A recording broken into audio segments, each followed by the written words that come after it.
Thanks very much for your time. This is Mike Anthony, University of Michigan. I have the pleasure of having 5 colleagues on the call right now: Christine, David, and from Michigan State University, we have Amy Fouty and Todd Wilson.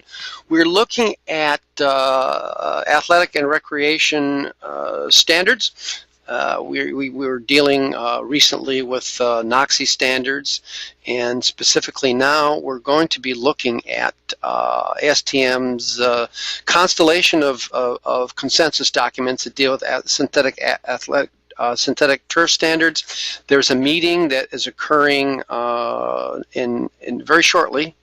We'd like to see somebody get to that represents the final fiduciary in the athletic department. So I'm going to let Amy and Todd. Todd, you can go first, explain what you do there. Todd, you can explain what you do, and then let's talk about what we're trying to get done here. Go ahead, Amy. You want to explain what your expertise is? I'm the athletic turf manager at Michigan State University. I've been in the business for about 22 years. I've been here at Michigan State for 11 years, and I work with our IPF folks as well as being an athletic department employee in maintaining athletic surfaces, outdoor facilities, as well as projects such as this. Go ahead, Todd. I work for infrastructure planning and facilities at Michigan State University within the newly renamed planning, design, and construction area. I manage capital construction projects on campus, have been at the university for 27 years, and I guess functionally I'm responsible for building the things that Amy specifies. That's right. We actually have something, one of Todd's recent projects. This is the Michigan State band practice field, a nice installation. I should also mention I'm a former student of Michigan and Michigan State University.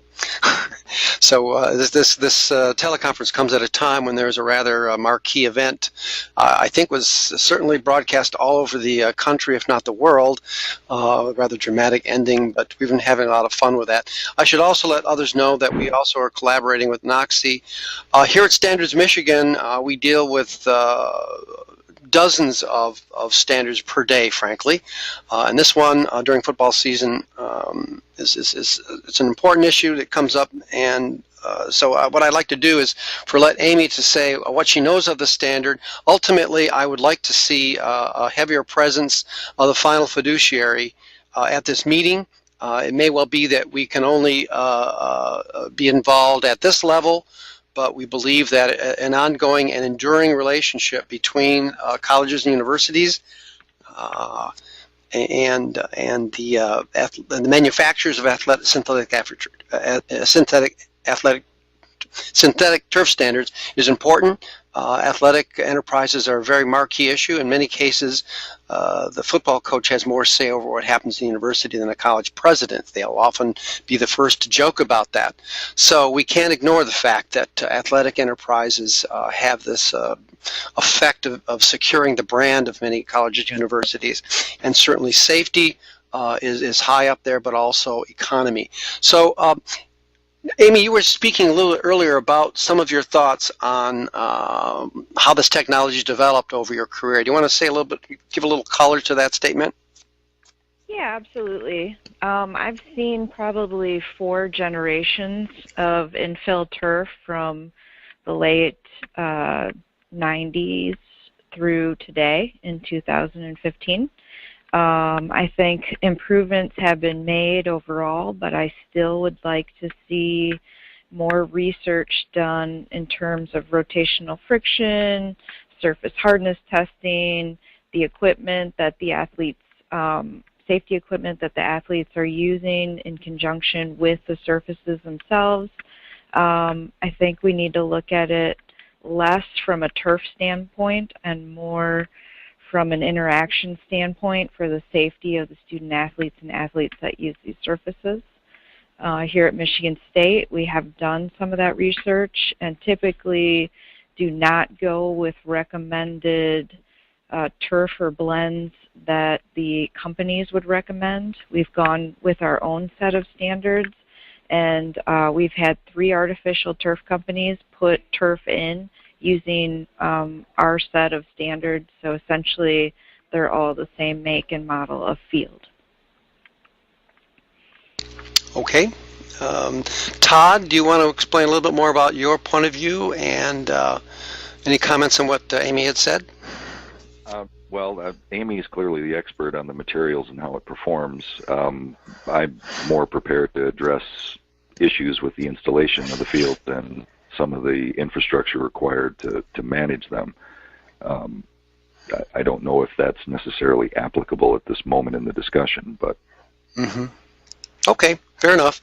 So the outcome we're seeking here, first of all, we have a good start here. At the very least, we know that ASTM, and to its credit, we invited the committee chairman to this teleconference. They were busy, as we all know, that many of these committees are working with volunteer members that are working for manufacturers and others, and they're not always available as we are. That's why we try to touch an athletic standard at least once or twice a month. We find that if we don't touch a standard once or twice a month, that we'll lose track, and so very often you just need enough of a meeting to remember what you didn't get done the last time you met and promise to do something by the next meeting.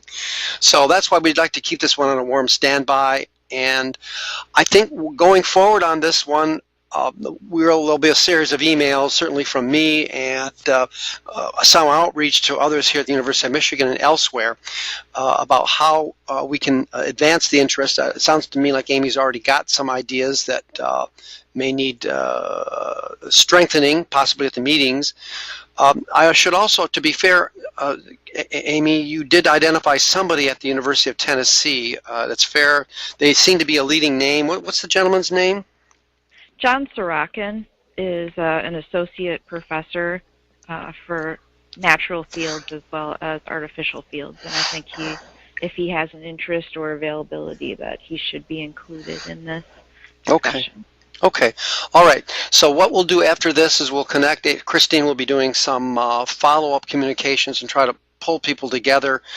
And to the extent we can, we'd like to work directly with NOXI and ASTM.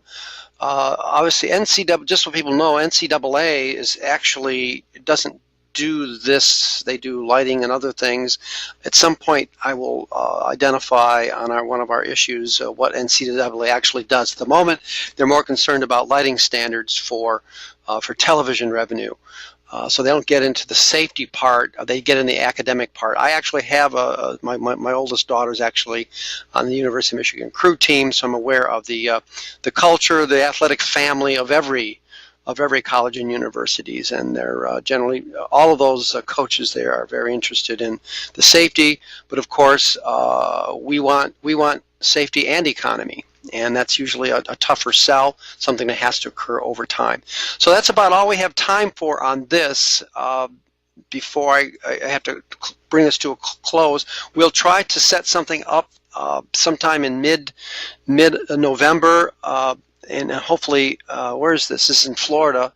That's not an expensive plane trip. And so we'll try to get somebody there, or at the very least, maybe we'll get lucky and we'll be able to host a teleconference from that meeting with our colleague from Tennessee. I'll assume that the gentleman you mentioned from the University of Tennessee may well be there. So our hope is that maybe we can even set up one of those breakout teleconferences at this meeting to get an update.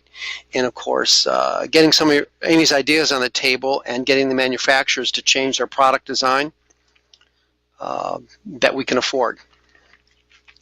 Anything else before I'm going to close the teleconference recording here. It'll still be online. Anything else you want to add to the recorded portion of this meeting, Amy or Todd? No. Not at this time. Okay, good. Thanks very much, and hang on there, and we'll stop the recording.